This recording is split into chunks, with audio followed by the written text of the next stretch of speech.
शांति।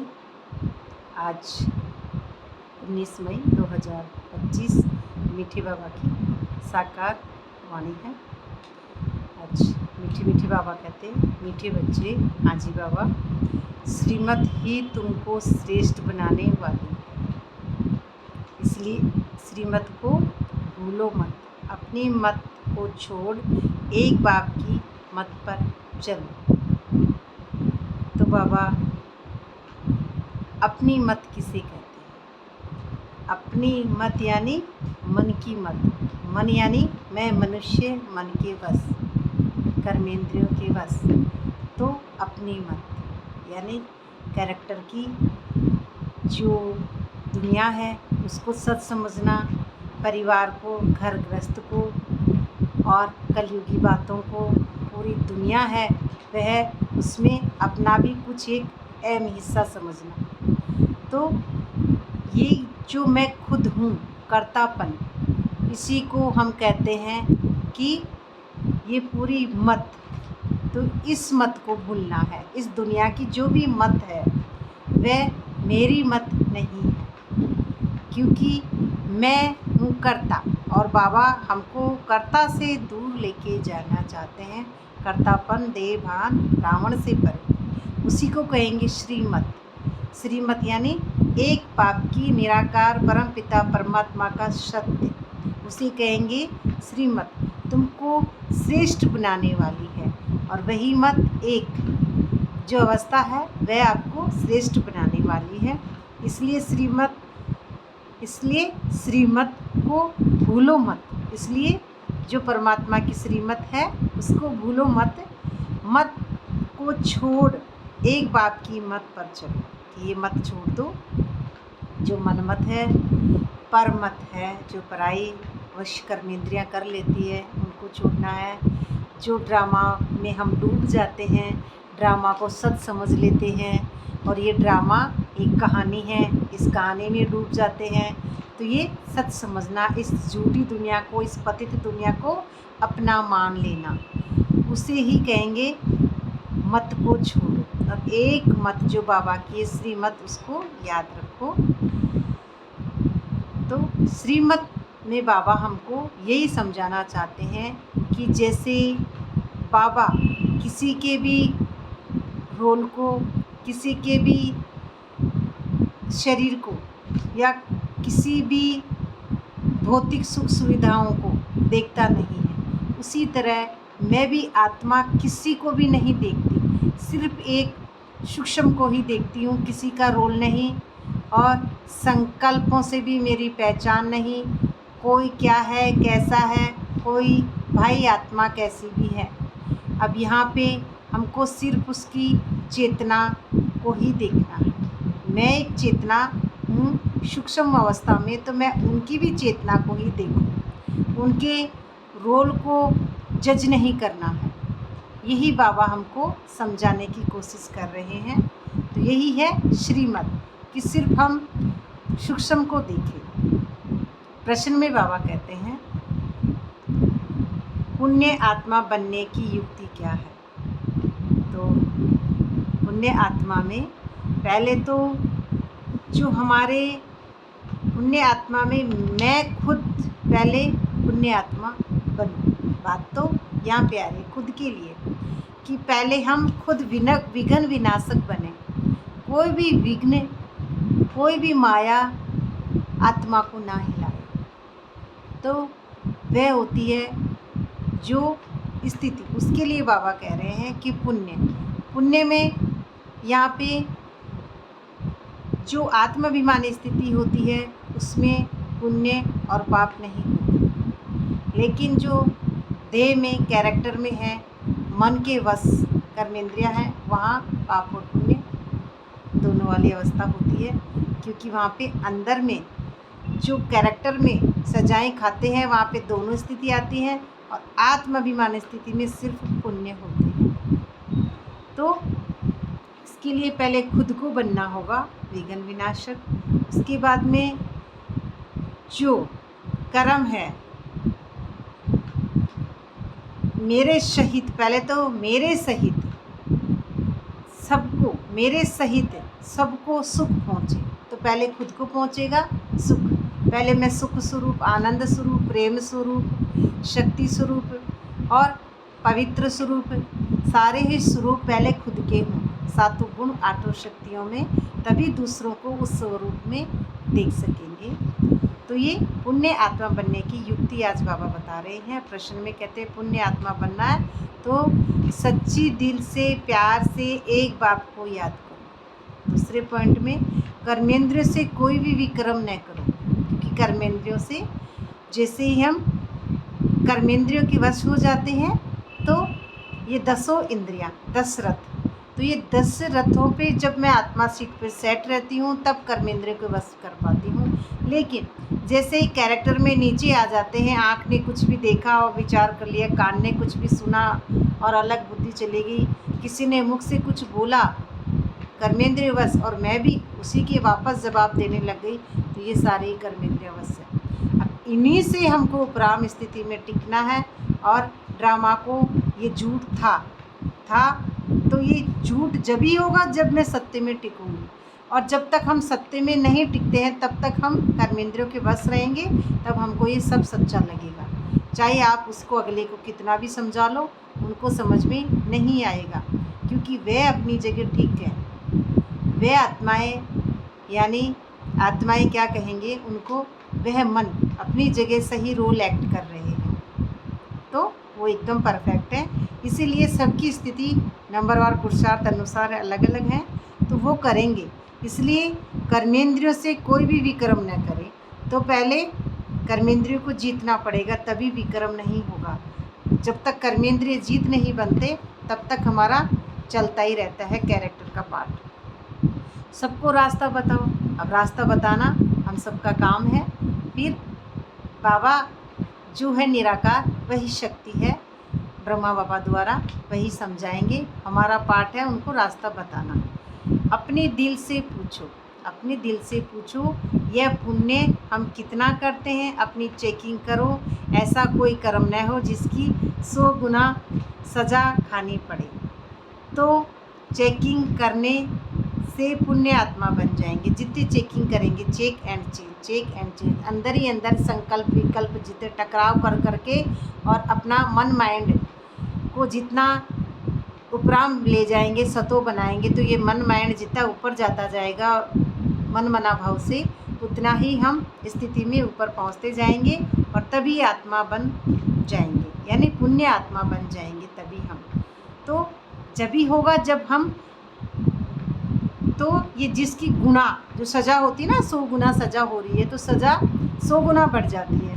क्योंकि जब तक हम, बाबा कहते हैं कि जब जैसे हम किसी की तरफ भी काली बॉल फेंकते हैं तो काली ही 100 गुना होके दौड़ेगी, और वाइट फेंकेंगे आत्माभिमान स्थिति की तो वाइट ही आएगी। तो जो ये प्लस होता है, यहाँ पे प्लस होके थोड़ा टेढ़ा हो जाता है, तो ये आत्माभिमान स्थिति में टेढ़ा हो जाता है, तो ये गुना हो जाएगी। जितना जैसा कर्म करेंगे वैसा ही हमारे अंदरों में, संकल्पों में हमें घबराते रहेंगे, कैरेक्टर के वश करते रहेंगे, और जितना कैरेक्टर के वश छूटेंगे तो हम सच्चाई के साथ, यानी सत्य परमपिता परमात्मा की स्थिति के साथ अपनी स्थिति को भी मैच करने लगेंगे। आपका जो ड्रामा है वह उपराम स्थिति में बेहद में चला जाएगा, तो ये झूठा ड्रामा लगेगा इस हद का। ओम शांति। तो और ये भी बाबा इसमें कह रहे हैं कि इसमें है बुद्धि की लड़ाई, यानी अंदर से लड़ाई है, बाहर से किसी और से हमको कोई लड़ाई नहीं है, यहाँ पे अंदर की लड़ाई है। जैसे अयोध्या, अयोध्या कोई भी युद्ध नहीं है वहाँ पे, है पहले फिर योद्धा, अयोध्या। तो आत्माभिमान स्थिति में अंदर का युद्ध है, न कि बाहर में अयोध्या। अयोध्या अंदर नीचे है, संकल्पों में विकल्पों में रावण नीचे है, और ये सारी माया की नगरी है, आकाश के नीचे नीचे पूरी माया की नगरी है, यहाँ तक युद्ध है नीचे, और ये है अयोध्या। आत्माभिमान स्थिति जब बनेगी तभी हम राम यानी निराकार परमपिता परमात्मा से सत्य में टिकेंगे। तो ये अंदर ही हमारी बुद्धि की लड़ाई है। और खान पान खाते नहीं, कहते हैं मैं अभोक्ता हूँ। तो बाबा यही कहते हैं, मैं अभोक्ता हूँ। तो भोक्ता है हमारा शरीर, खाता हमारा शरीर है, और मैं आत्मा हूँ, वो परमात्मा है। हम दोनों सूक्ष्म है, हम दोनों कुछ नहीं खाते। आत्मा और परमात्मा नहीं खाता, शरीर खाता है ये। तो अब मैं आत्माभिमानी स्थिति में संकल्प भी गंदा न खाऊं, मेरे संकल्प भी शुद्ध हों, पवित्र हों, सबके प्रति शुभ भावना के हों, बेहद वाले हों, हद की दुनिया की बातें अंदर न रखूं, हद में 5 तत्व की जो ये माया है इसके वश ना हूँ, कर्मेंद्रियों के वश जितना होंगी तो मैं गंदा भोजन खाऊंगी, और जितना कर्मेंद्रियों से उपराम होकर स्थिति में सत्य में देखूंगी उतना ही शुद्ध संकल्पों का भोजन भी खाना है।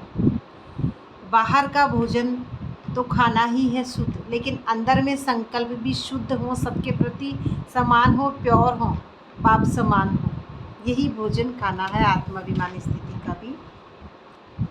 और भगवान आकर भक्ति का फल देते हैं। तो ये 5 तत्वों का जो हम फल चढ़ाते हैं भगवान को मंदिरों में या कहीं भी चढ़ाएं, वो भी चढ़ाने चाहिए, सबको खिलाने चाहिए, अच्छी बात है। लेकिन फल आत्माभिमानी स्थिति में दिव्य बुद्धि का देते हैं बाबा। ये आत्माभिमानी स्थिति का फल हमको प्राप्त करना है, तो ये फल हम बाबा को चढ़ाएं।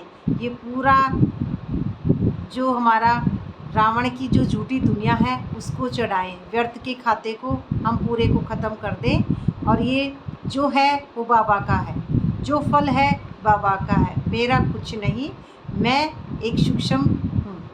यहाँ पे वन भी नहीं बचता है, सिर्फ एक शून्य अवस्था बचती है, क्योंकि वन ही हमारा ये जो यहाँ की स्थूल जो गणित है उसी में वन है, और जो अनगिनत है, जो अपरंपार है, वह शून्य है। उसी अवस्था को बाबा समझाते हैं। और बाकी हम आत्मा सो परमात्मा नहीं है, क्योंकि आत्मा सो परमात्मा जो बताते हैं, जो और भक्ति मार्ग में तो लोगों ने ये बनाई है ना, तो गुरु भी करोड़ों होंगे। स्त्री पुरुष को ये ऐसे कहते हैं कि आप जबकि पति ही ईश्वर है तो फिर भगवान भगवान राम राम क्यों करते हो, अगर पति की पूजा कर लो। भक्ति में भी कहते हैं ना पति ईश्वर है, पति ईश्वर है, लेकिन फिर भी हम राम कर रहे हैं, श्याम कर रहे हैं, कृष्ण कर रहे हैं, उनको भी मान रहे हैं, फिर पति को ही मानो। ये भी बाबा हमको समझा रहे हैं कि किसी का भी शरीर कभी भगवान नहीं होता है, एक शक्ति ही एनर्जी है, उसी को हम भगवान मानेंगे, तभी हम उस स्थिति को पकड़ पाएंगे। तो ये मनुष्यों की बुद्धि बिल्कुल ही पत्थर बन गई है, मन के बस हमारी बुद्धि पत्थर बन गई है। श्याम सुंदर को भी बाबा बड़े अच्छे से समझाते हैं। श्याम यानी हमारी आत्मा, जब हमारा मन माइंड, आत्मा तो प्योर है, जब हमारा मन माइंड पतित रहता है तब हम श्याम यानी काले देह भान में रहते हैं, रावण के बस। और जब हम आत्माभिमानी स्थिति में होते हैं तब हम सुंदर होते हैं। तो सुंदर यही हमारा चमकता सितारा है। अब ये सुंदर काले श्याम को भी अपने ही सुंदर नज़रिए से देखता है, यानी चाहे कोई कैसा भी है, किसी का कैसा भी कैरेक्टर है, वो खुद जैसा है वो अगले को वैसे ही देखेगा। अब यहाँ पे वही श्लोक आता है कि जाकी रही भावना जैसी प्रभु मूरत दिखे तिल तैसी, कि जब हम जैसी अवस्था में होते हैं अगले को भी वैसी ही अवस्था में देखते हैं। तो हम आत्माभिमानी स्थिति में स्थित होंगे, बिंदु में टिकेंगे तो अगले की भी बिंदु देखेंगे, अपना खुद का नीचे की कांटे परे हो जाएंगे, न्यारे और प्यारे, तो दूसरों के भी कांटे हमको दिखना बंद हो जाएंगे। ये स्थिति बाबा समझा रहे हैं श्याम और सुंदर की।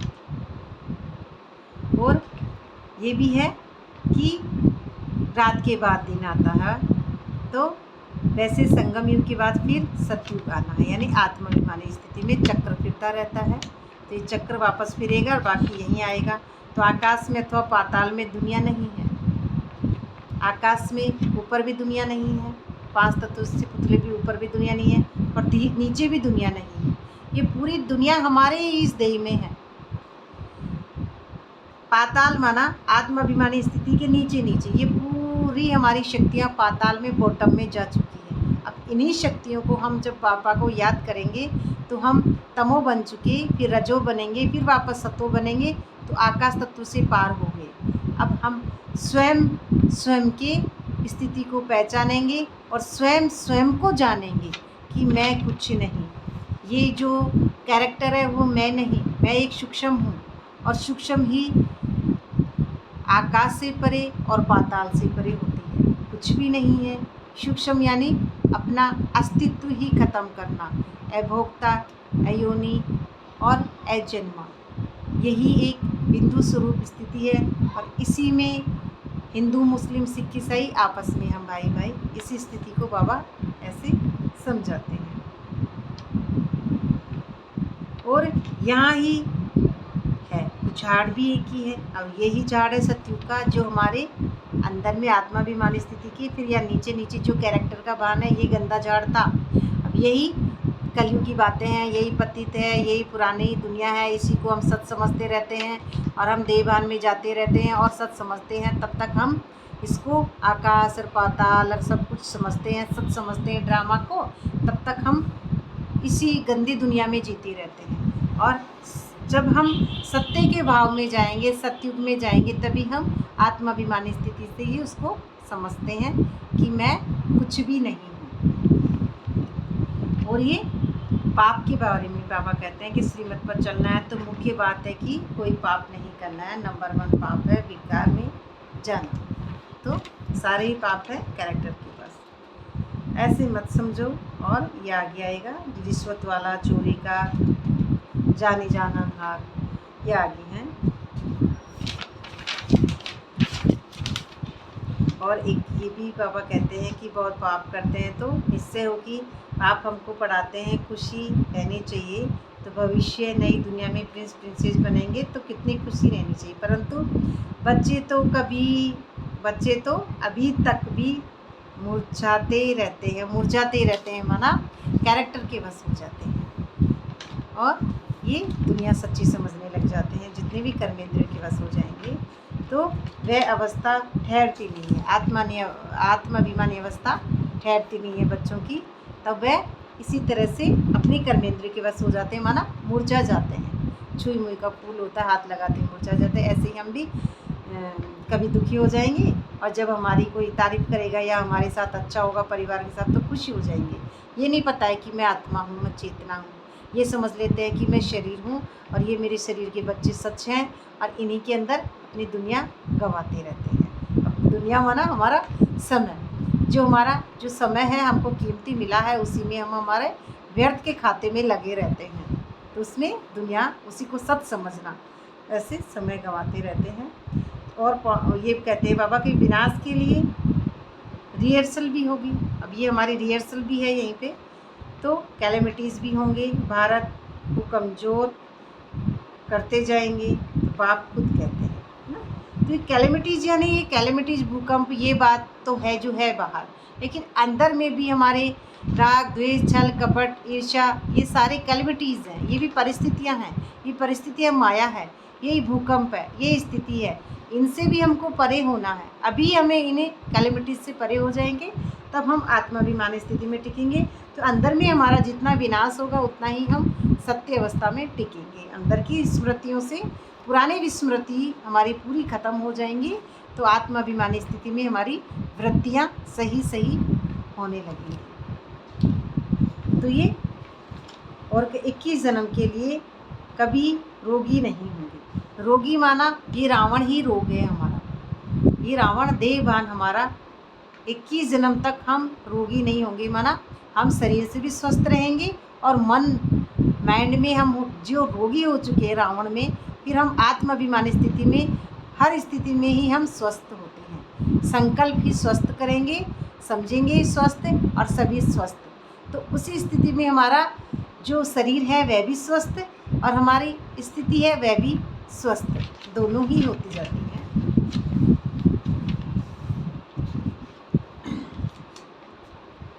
और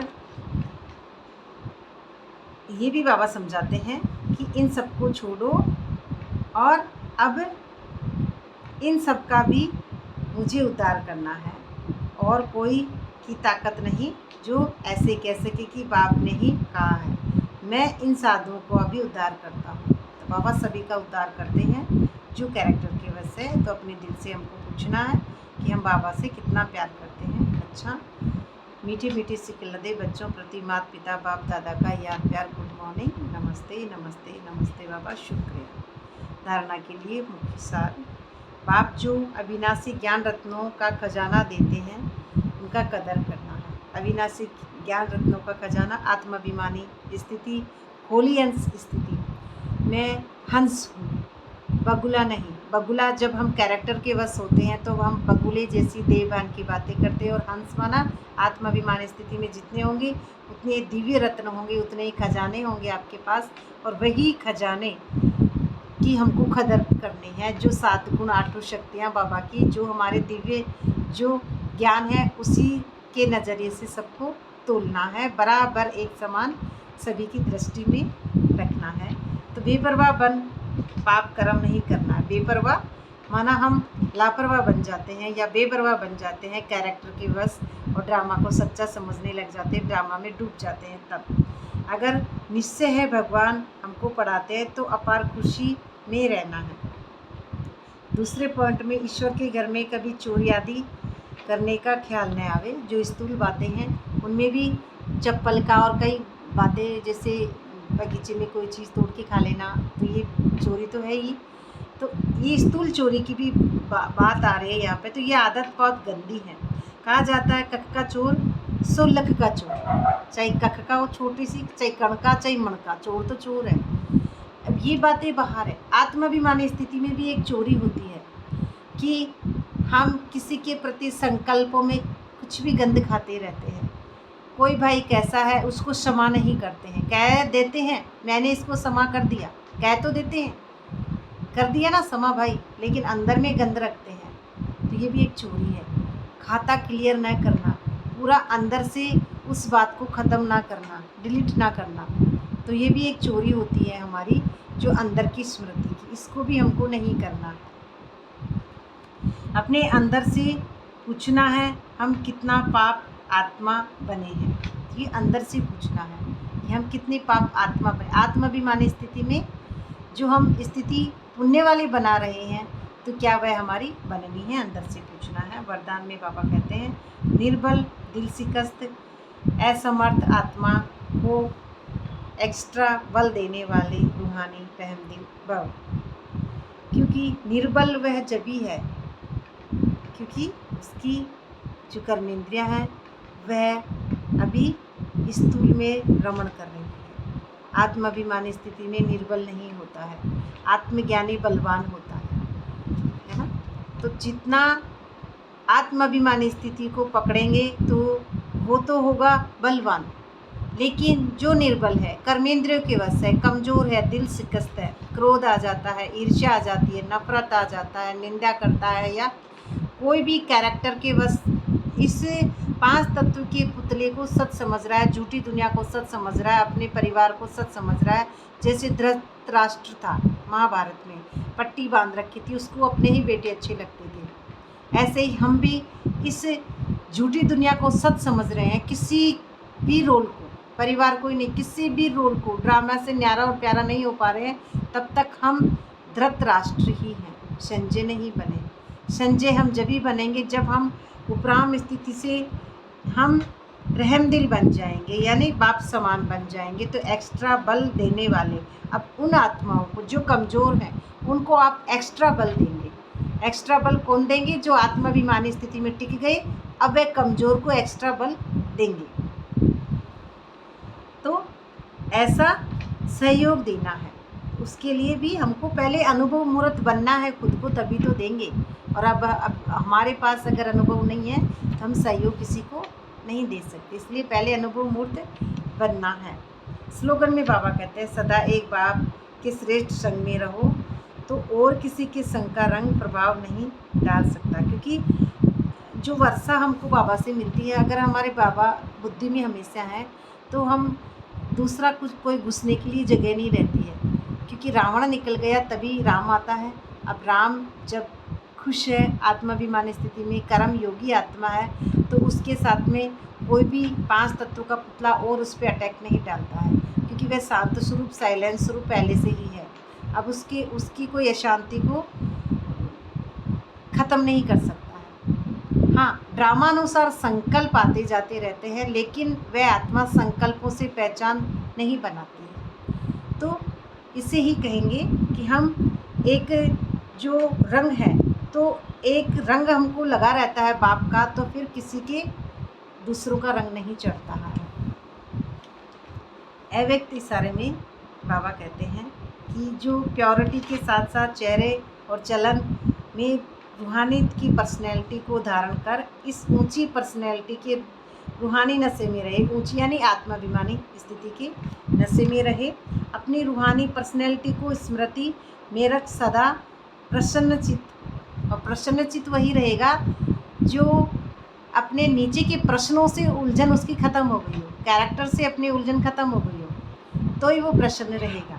क्योंकि अंदर में जब तक 18 अक्षौणी सेनाओं से युद्ध करके अर्जुन जीतेगा नहीं, तब तक कर्मेंद्रिय जीत में, युधिष्ठिर युद्ध में स्थिर नहीं होगा, और स्थिर नहीं होंगे तब तक हम बिंदु अवस्था में नहीं पहुंचेंगे। तो यही हमारी स्थिति हमको अचल अडोल बनानी है। सब प्रश्न समाप्त हो जाएंगे और फिर बाद में सारे प्रश्न समाप्त हो जाएंगे। अशांत और परेशान आत्माएं आपकी प्रसन्नता की नज़र से प्रसन्न हो जाएंगी। जो कैरेक्टर वश होंगे वह सभी आपकी नज़र से प्रसन्न हो जाएंगे। ओम शांति। बाबा का बहुत बहुत शुक्रिया।